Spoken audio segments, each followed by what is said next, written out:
ओम शांति।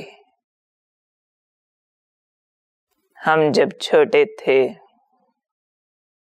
तो भक्ति किया करते थे। छोटेपन से ही रामायण हमें सुनाई जाती थी। धीरे धीरे बड़े होकर उसके अर्थ समझने लगे। रामायण सुनते थे, श्री रामचंद्र जी की पूजा करते थे, व्रत रखते थे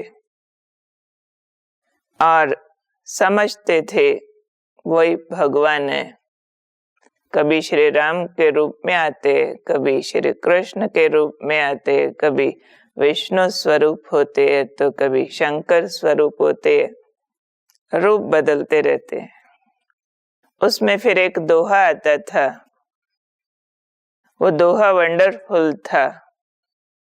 उसमें कहा जाता था, बिन पग चले सुने बिनु काना, बिन कर कर्म करे विधि नाना। बिन पग चले, वो परम शक्ति ऐसी है, उसको पैर नहीं है पर चलता है। बिन कर कर्म करे विधि नाना, हाथ नहीं है पर बहुत प्रकार के कर्म वो कर लेता है। बिना आंखों के देख लेता है, बिना कानों के सुन लेता है। समझ नहीं आता था वो कैसे है, क्योंकि हम जिन विभूतियों की बात कर चुके हैं उनके तो हाथ पैर नाक कान मुंह सब था। फिर कभी गुरबाणी सुनी गुरु ग्रंथ साहब से, तो उसमें भी कुछ ऐसी सी बात सुन ली, बिन अखी वेखना बिन कन्नी सुनना। वो परम शक्ति कैसी है, बिन आंखों के देखती है, बिन कानों के सुनती है। फिर और स्टडी किया तो रामायण में और चौपाई सुना। वो क्या सुना, 4 प्रकार के राम बताए। एक राम दशरथ का बेटा, एक राम घट घट में लेटा, एक राम सकल पसारा, एक राम सब जग से न्यारा। समझ नहीं आया ये सब जग से न्यारा राम कौन सा होता है। वो तो समझ आ गया, एक राम दशरथ का बेटा। घट घट में लेटा भी स्पष्ट हुआ, आत्मा को बोलते हैं जो हर शरीर में विराजमान है। एक राम सकल पसारा, परशुराम जी की बात रही होगी। ये सब जग से न्यारा राम कौन सा है। जब हम 16 साल के हुए उस समय अंदर की खोज बहुत अधिक बढ़ गई थी। एकदम तड़फ, कहाँ वो मिले जो पता चले, इसी को भगवान कहते हैं, जो सबका मालिक है, जो एक है, जिससे ऊपर कुछ नहीं। उसको कैसे पालूं, बहुत अंदर तड़फ थी। महसूस होता था जो अब तक जाना है वो कुछ नहीं कर रहा है। अनआंसर्ड है सारे अंदर के सवाल। बार बार अंदर से बाजा बजता था, कौन हो तुम, कौन हो तुम। जिस दिन मर जाओगी कौन होगी उसके बाद। पिछले जन्मों की इतनी बातें बोलती है, ये तो अनीता नाम से शरीर पैदा हुआ, पर मैं कौन। धुन लग जाती थी, मैं कौन कौन कौन। वो कौन कैसे मिलेगा, कब मिलेगा, दुनिया छोड़ दूं, क्या कर दूं। इन सब सवालों के घेरे में थी मैं। और अचानक उसने मेरी सुन ली और मेरे अंदर की आंख खोल दी। बड़े विचित्र ढंग से मेरा संपर्क हुआ प्रजापिता ब्रह्मा कुमारी ईश्वरी विश्वविद्यालय से, एक पुस्तक के माध्यम से, जिसका शीर्षक था जीवन को पलटाने वाली एक अद्भुत जीवन कहानी। सेवा स्थान पर गई मैं। मुझे ज्ञान का स्पष्टीकरण दिया जाने लगा। पहले ही दिन समझा दिया गया, तुम कौन हो। अंदर मेरे घंटियां बजने लग गई। रोमांच खड़े हो गए जब मुझे ये समझ में आया कि हड्डी मांस का शरीर मैं नहीं हूं, ये मेरे ऊपर एक आवरण मात्र है। मैं तो इसके अंदर अमर ज्योति आत्मा हूं। पहले ही दिन मुझे समझ आ गया मेरी जिंदगी के सब सवालों के जवाब यहाँ होंगे। अगला दिन आया, ईश्वर की पहचान दी गई। एक चित्र मेरे सामने रख दिया गया, सर्वधर्मात्माओं का पिता, जो कहीं बचपन में कोई घर में रखी हुई मैगजीन्स में कभी देखा था और बार बार उसको देखती थी। वो बचपन था, नहीं समझ पाई थी।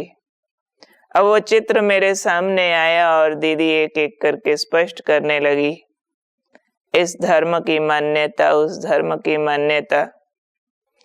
समझ आने लगा, सब धर्मों ने, बड़े बड़े धर्म पिताओं ने अपने से ऊपर एक निराकार शक्ति को माना, चाहे वो अपने समय के अवतार कहलाए गए हों, चाहे आने वाली जनरेशंस उनको भगवान मानती हों, लेकिन उन सब धर्म पिताओं ने अपने ऊपर एक बड़ी निराकार शक्ति को माना। चाहे जीसस क्राइस्ट, क्रिश्चियंस उनको कितना मान देते हैं, पर जीसस ने कहा God is one, God is light, I am son of God, ऐसा कह रहे हैं। श्री रामचंद्र जी ने भी ज्योतिर्लिंगम की आराधना की, श्री कृष्ण ने भी ज्योतिर्लिंगम की पूजा की। ऐसे ही शंकर जी को भी ध्यान मग्न अवस्था में दिखाया है, देवियों को भी शिव शक्तियां कहा है। गुरु नानक देव जी ने भी उसको याद किया, एक ओंकार सतनाम। मोहम्मद साहब ने भी नूरे इलाही कह के पुकारा। सब बड़े बड़े उस एक शक्ति को याद कर रहे हैं, उसकी पहचान दे रहे हैं। हम उसके दूत हैं, हम उसके बच्चे हैं, हम उसके पैगंबर हैं। वो कौन है? मेरी आंख अंदर से खुलने लगी, दिल खुशी से भरने लगा जब ये समझ आने लगा कि वो ज्योतिर्लिंगम शिवलिंग जिस पर तुम रोज जल चढ़ाने जाया करती थी, वो गोल गोल पिंडी कभी समझ नहीं आई थी ये कौन से भगवान होते हैं।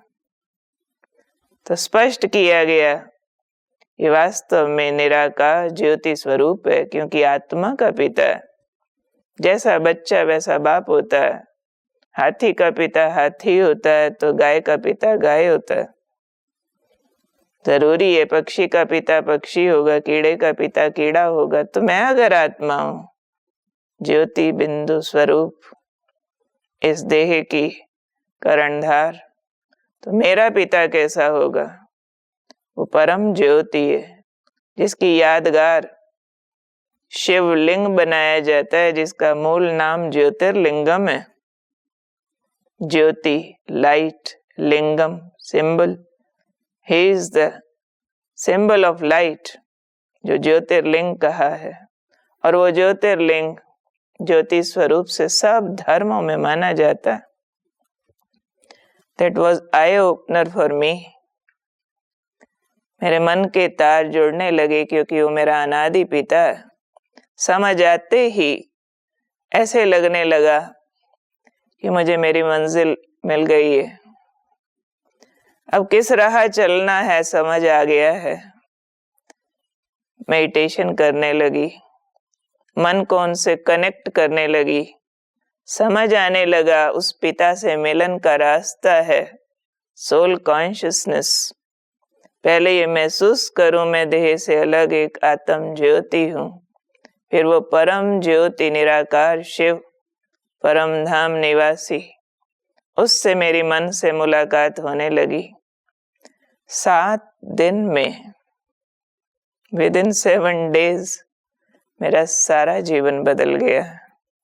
खाना, पीना, बोलना, व्यवहार करना, पहनना, सारा लाइफस्टाइल।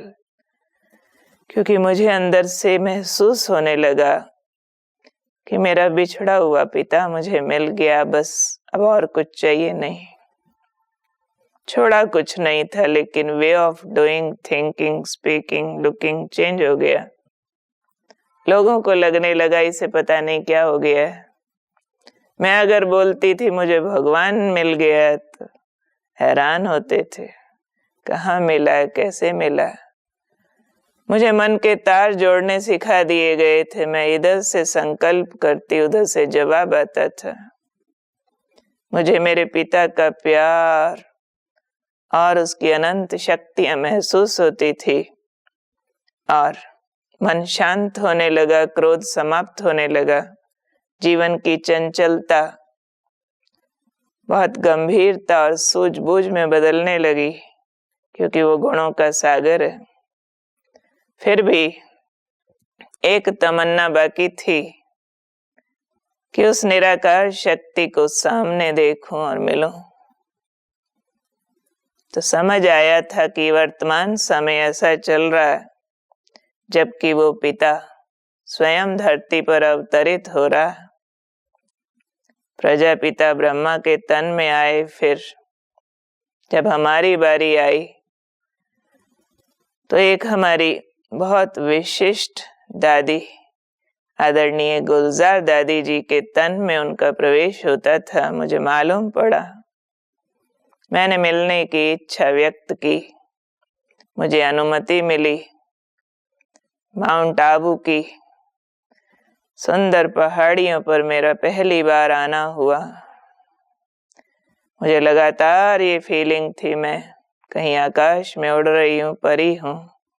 खुशियों से मन भरा हुआ था और वो घड़ी आई जब निराकार ज्योति, सर्वात्माओं के पिता शिव बाबा का प्रवेश आदरणीय गुलजार दादी जी के पवित्र तन में हुआ।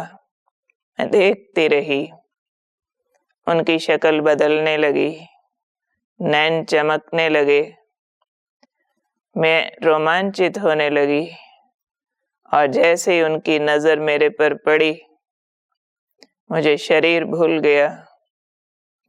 मेरे अंदर की सब ऐसे लगने लगा, परतें खुलती जा रही हैं और मैं अपने सोर्स से, अपने क्रिएटर से मिल रही हूँ।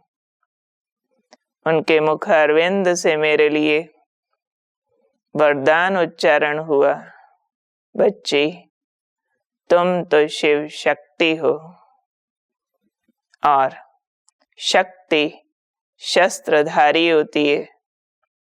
तो ये दिव्य गुण, ईश्वरीय शक्तियां तुम्हारे शस्त्र हैं। इसके द्वारा तुमने माया पर विजय प्राप्त करनी है। जबरदस्त वरदान था, भगवान के मुख से निकली वाणी थी। उसके बाद से मैं महसूस करने लगी कि मैं वो नहीं हूँ जो पहले थी। फीमेल शरीर भूल गया, अपने को शक्ति महसूस करने लगी और दिन ब दिन ऐसा परिवर्तन जीवन में आया, क्या बताएं उस चीज को, कि जैसे युग बदल गया हो। अंदर से आवाज निकलती है लगातार, पाना था सो पा लिया। अब उसे पा लेने के बाद वो जो पढ़ा रहा है हम पढ़ रहे हैं, जो देना चाह रहा है हम ले रहे हैं।